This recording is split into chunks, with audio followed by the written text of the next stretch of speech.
እርግብ እንደ ቁራ ጥንብ ትመገባለችኒ? አስተዋይ ካለ ይህንን በቀላሉ ይመልሳል። ያላስተዋለ ሰው ግን ይከብደዋል። እርግብ እንደ ቁራ ጥንብ ትመገባለችኒ? ጥያቄ ነው። በዚህ ርዕስ አጭር ሀሳብ አቀርባለሁ።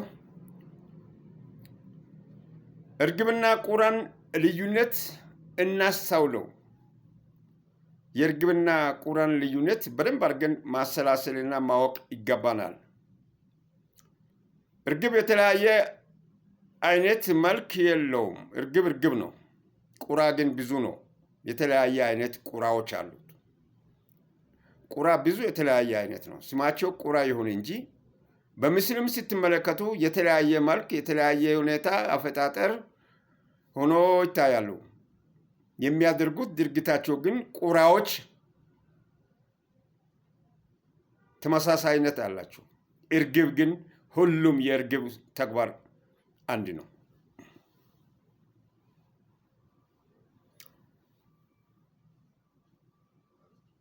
ስለዚህ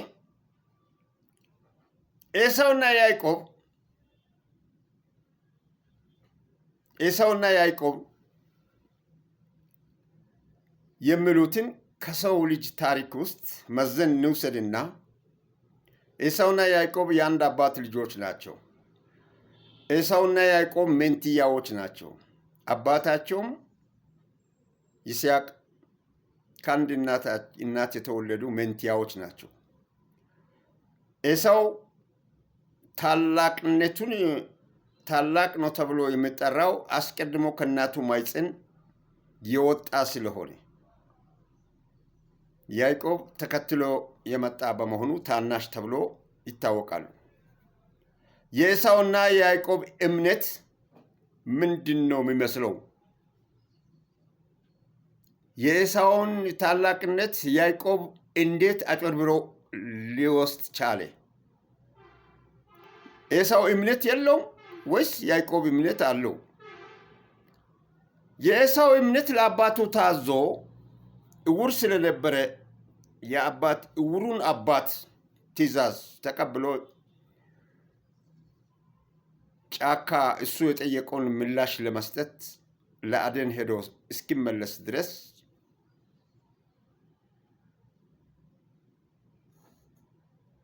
ያዕቆብ ከእናቱ ጋር ድስት ስር ይርመጠመጥ ነበረ።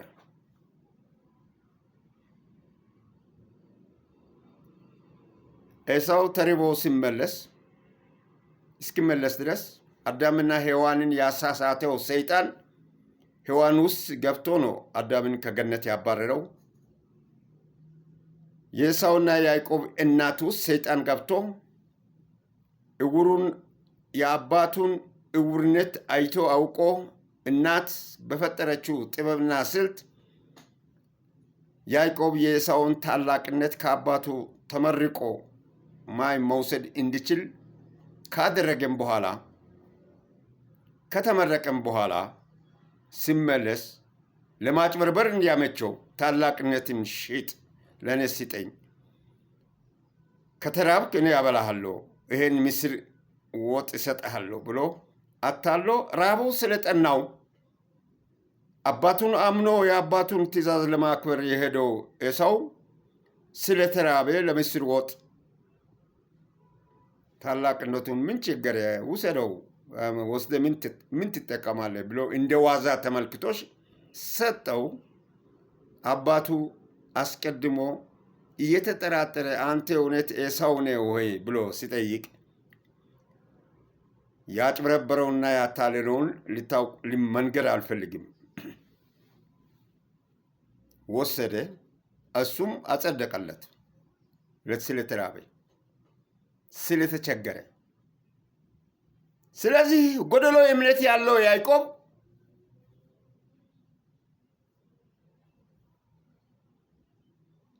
እምነት ካለው ኤሳው ላይ ታላቅነቱን ወሰደ። እግዚአብሔርም ይስሐቅም አጸናው፣ ለጎደሎ እምነት ላለው አጸናውና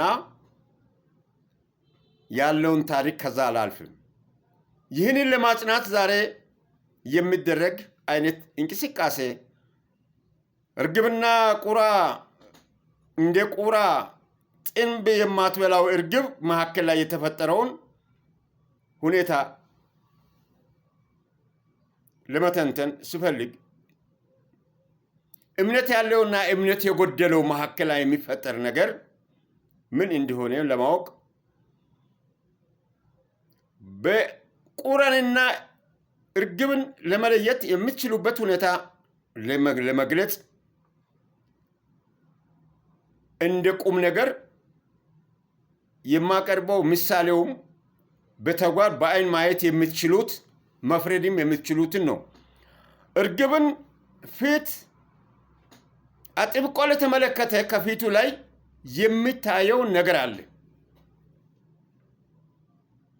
እርግብ ፊት ላይ አጥብቃችሁ አትኩራችሁ ከተመለከታችሁ የምትመለከቱት ነገር አለ። የተተለተለና ለምጥ የሚናገር ነገር ደህና አድርገው ሁለት ጉዳዮች ስለ እርግብ ውስጣዊ ይዘት ታማኝ ለመሆኑ የሚያስረዳ የሚመሰክሩ ነገሮች አሉ። እስቲ ከዚህ ተነስታችሁ እርግብን ቀርባችሁ በደንብ እዩዋቸው። በእርግብ ፊት ላይ ምን እንዳለ ክንፉ ላይ አይደለም፣ ግንባሩ ላይ በአይኑ ዙሪያ እርግብ ምን እንዳለው ተመልከቱ። እርግብ ታማኝ ነች። ከኖህ መርከብ መጀመሪያ 40 ቀንና 40 ሌሊት ዝናቡ ከዘነበ በኋላ ዝናብ ዘንቦ መርከቡ ከተንሳፈፈ በኋላ ቀድማ የሄደችውም እርግብ ነች፣ የተለቀቀችውም እርግብ ነች። ሄዳ ማረፊያ አጥታ ተመልሳ መጥታለች። በሁለተኛው ዞር የሄደችው እርግብ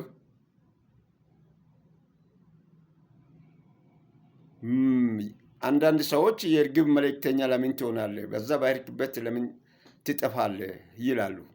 ያቺ ሁለተኛ የሄደችው እርግብ የመጀመሪያዋ ሄዳ ያመጣችው ትንሽ የወይራ ቅጠል ጫፏ ላይ ይዛ ተመለሰችና ምክንያቱም ውሃው እየቀነሰ መሆኑን ለማመልከት ነው። የወይራ ቅጠል ከተራራ ጫፍ ላይ ስትበር አግኝታ ይዛ መጣችው። በሁለተኛ ዙር ላይ ስትሄድ ግን በዛው ቀረች። ውሃው ቀንሷል። መርከቡም ማረፍ የሚችልበት አቅጣጫ እየዞረ ውሃው በሚገሉበት ጊዜ አራራ ተራራ ላይ የሚቆም መሆኑን የምትነግር ስለሆነ እኔ ባልመለስም ውሃው ቀንሷል፣ መርከቡ ያርፋል የሚል ሁኔታ በራሷ እርምጃ ወስዳ ሁለተኛዋ ቀረች። ያ ማለት እርግብ እምነት አላት፣ ታማኝ ነች፣ እንደ መላእክም ትመሰላለች፣ እንደ መንፈሳዊ ነገርም ትመሰላለች ከወፎች። ቁራ ግን ጥንብ በሊታ ነው። ቁራ ግን ጥንብ በሊታ ነው። እስከ ዛሬም ድረስ ጥንብ በሊታ ነው። እርግብ ግን የማሽላ ፍሬ ነው የምትበላው። ፍሬን ነው የምትበላው። ከወፎች ከአዕዋፋት ውስጥ የእርግብንና የአንድ አውሬ ጉሬዛ ቢወስድ የሁለቱ ነገር በጣም ያሳስበኛል እና እርግብን እንደ እምነት ያለው አድርጌ ነው የምወስደው። አንዳች የሚያስጨንቅ ነገር ሲደርስባቸው እርግቦች ሰይፍና ጦር፣ ካራና ሹል፣ መውጊያ ከምንም ሳይቆጥሩ እንደ አሳ ነባሪ ብረትና ነሐስን እንደ ገለባ ነቀዝ እንደበላው እንጨት ቆጥረው የሚያስቆመው ኃይል አይኖርም። ለእርግብ የሚያስቆም ኃይል አይኖርም። ከበረሩም ክንፋቸው ስርገበገብ አስደንግጦ ነው የሚበሩ። ያ የእርግብ ተግባር ነው።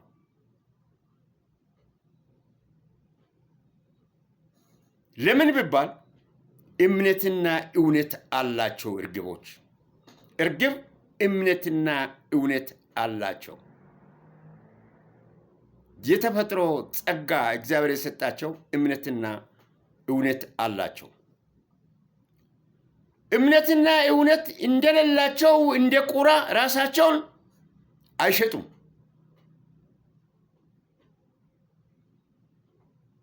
ራሳቸውንም አስይዘው አይበደሩም። ቁራ እንደ ቁራ እምነትና እውነት እንደሌላቸው እንደ ቁራ ራሳቸውን አይሸጡም፣ አስይዘውም አይበደሩም። አእምሮአቸው የበሰለ ስለሆነ ባላወቁት መንገድ ወዲያና ወዲህ እንደ ጫጩት ተቆጥረው ትርምስ ውስጥ ገብተው አይጨነቁም። ማን? እርግቦች። እርግብ ለይቶ የማወቅ ስልት አላቸው። ያስባሉ። የሚደርስባቸውና መሆን የሚገባቸው ነገር ያስባሉ። ከመርከቧ ወጥታ ስትሄድና ከ40 ቀንና 40 ሌሊት በኋላ የተለቀቀችው ሄዳ የወይራ ቅጠል ይዛ የተመለሰችው ማሰብ ትችል ነው። ወደ መርከቡ የተመለሰችው እዛች ወይራ ቅጠል በበጠሰችው ቦታ ላይ ቆማ እዛው ጠፍታ አልቀረችም። ሁለተኛዋም በምትሄድበት ጊዜ ብዙ ዛፍ ቅጠሎችን በማየቷ ውሃውም የቀነሰ መሆኑን ስላወቀች መርከቡም በሚያርፍበት ጊዜ ወደ መርከብ መመለስ አሁን አያስፈልግም፣ ማረፊያ አግኝቻለሁ ብላ በዛው የቀረችውን እስከ ዛሬ ድረስ የቁራ መልእክተኛ ነው የእርግብ መልእክተኛ ሆነ ለምን ትቀራለህ እንደሚለው አይነት ሆኖ እዛው በሄደችበት መባዛት ጀምራ የቀረችው እርግብ እምነት ቢኖራት ነው። ከመርከቡም አራራት ተራራ መርከቡ ወርዶ አርፎ ኖህ ከነቤተሰቡ እዛው የተስፋፋው ሌሎችም አራዊት ከመርከቡ ውስጥ የወጡት እዛ ላይ ሆኖ እሷም አራራት ተራራ ላይ እዛው እንደሆነች ነው ዛሬ ድረስ ለኛ ሲወርድ ሲዋረድ የደረሱት። እና እርግብ እምነት አላት፣ ታስባለች፣ ታውቃለች። በግንባሯ ላይ ያለው ሸንተረር ምንነቱን የሚያሳይ ነው። የሚያስፈራ ሞገስ አላት። እንደ ቁራ አይደለችም፣ ጢምባንሺ አይደለችም። ቁራ ግን ጎደሎ እምነት ስላለው ፍሬና ገለባን ለመለየት የሚያስችል እምነት የለውም። ደፍሮ ከፊት መቆም የሚያስችለው መሰረትም የለውም። በውሸት ትርምስ ስሌት ቁራዎች ተብለው በሰማይ ላይ ይብረሩ እንጂ ቢሆኑም ሆዳቸውን ለመሙላት ጥንብ ፍለጋ ወደ መሬት ይወርዳሉ። በሰማይ ላይ ቢበሩም ጥንብ ፍለጋ ሆዳቸውን ለመሙላት ወደ መሬት ይወርዳሉ። ወደ መሬት በወረደው ጊዜ ነው ልዩነታቸው የሚታወቁ። ሲበሉም እርስ በርስ ይደባደባሉ፣ ይጫጫሃሉ፣ ይንጫጫሉ። የቁራ ጩኸት የምታውቁት ነው። ቁራ ማለት ቁራ ነው። መሰረት የለውም። ውሸት ላይ የተመሰረተ ነው። ታሪክ የለውም። ቁራ ጥንብ ከሚበላ በስተቀር ጥንብ ከማንሳቱ በስተቀር ለቁራ ታሪክ የለውም። እርግብ ግን ታሪክ አለው። እርግብ እምነት አለው። እርግብ ታማኝ ነው። ታማኝነቱን መሰረት ሳይለቅ ለመቆየት ይፈልጋል። ለምንም ከፊቱ የሚመጣውን ሁሉ ተቋቁሞ እንደ አሳ ነባሪ ገለባብጦ እርግብነቱን ለማሳወቅ የራሱን ጥረት ያደርጋል።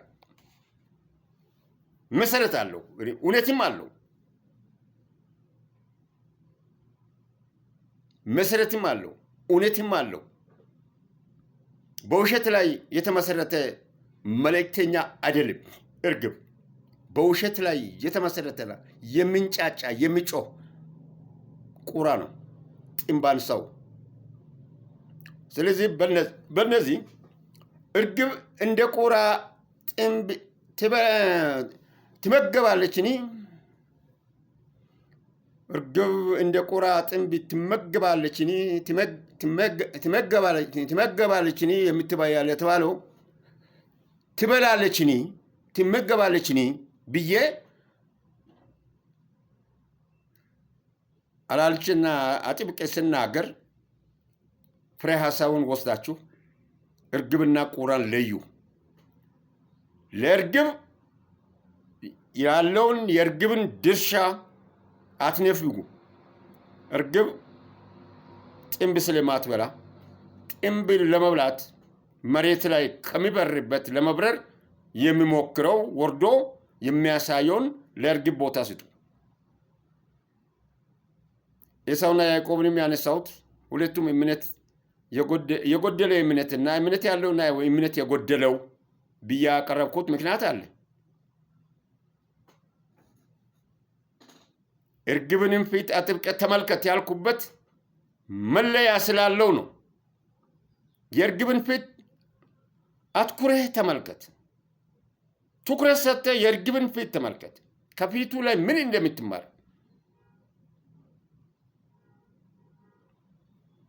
ኤሳው ለአባቱ ሊታዘዝ ነው በረሃ ሄዶ የተራበው፣ የተጠማው፣ የተቸገረው። ይሄ ድስት ስር የሚርመጠመጥ የነበረው ያዕቆብ ታላቅነቱን በምስር ወጥ ቢወስድም ታማኝነቱ ለአባቱ ያለው ኤሳው ነው። ለእግዚአብሔርም ለሰው ፍርድ በጣም አስቸጋሪ የሆነው ያዕቆብ አይደለም። እናቱ ውስጥ የገባው ሰይጣን ሔዋን ውስጥ እንደገባ ሆኖ አዳምን ከገነት እንዳባረረ ያዕቆብንም ይስሐቅንም ፍርደ ገምድል አድርጎታል። አንድ ልጅ አታሎ ወስዷል። ወንድሜ ሌላ በረከት አልሰጥህም ብሎ አፉን ዘግቶ ሞተ። ይስሐቅ ዘር ዛሬ የበረከተውም ያዕቆብ ዘር እስራኤል ተብሎ የበረከተውም ከዛ ነው። እውነተኛ ፍርድ ይዞ አይደለም። አንተም ፍረድ እስቲ። ለሐሰተኛ ፍርድ ሐሰተኛ ፈራጆች ተንሰራፍቶና ተስፋፍቶ የሚኖሩት ከዛ የተነሳ ነው። እግዚአብሔር መሐሪ ነውና ይቅር ይለናል ብሎ ክርስቶስ በደሙ አጥቦልናል ብሎ የሚጨፍሩትም ከዛ መነሻ ነው መሰለኝ እኔ እንደገባኝ። ስለዚህ እርግብ ከእርግብነቱ ምንም ይሆን አትለወጥም። እርግብ ነች፣ ቁራ አይደለችም። ጥንብ አትበላም፣ ጥንብ አትሰበስብም። ቁራ ደግሞ እርግብ መሆን አይችልም። ቁራ እርግብ መሆን አይችልም። የመሆንም እድል የለውም። እንቅጩን ነው የምነግርህ። ስማ ቁራ ስማ፣ ይሆናል ብለህ ብትሞክር ምናልባት ይሆናል ብለህ ብትሞክር ምናልባት እርግብ ሲፈቅድልህ ነው። ከእርግቦች ጋር አብሬ ፍሬ ይበላለሁ ካልክ ነው ከጥንብ ተነስተህ ፍሬ መብላት ደረጃ ላይ የምትደርሰው። ግን ቁራ ፍሬ አትበላም ያለ ነው ይሄ ነገር። ቁራን ፍሬ ብላ ብትለው ስድብ ይሆናል። ግን እርግብ ጥንብ ብላ ብትለው እርግብ ፍጹም አትጠቀም። የእርግብና የቁራን ልዩነት በደንብ መለየት ይገባቸዋል። ይገባናል። እርግጠኛ ነኝ ይሄንን ስናገር።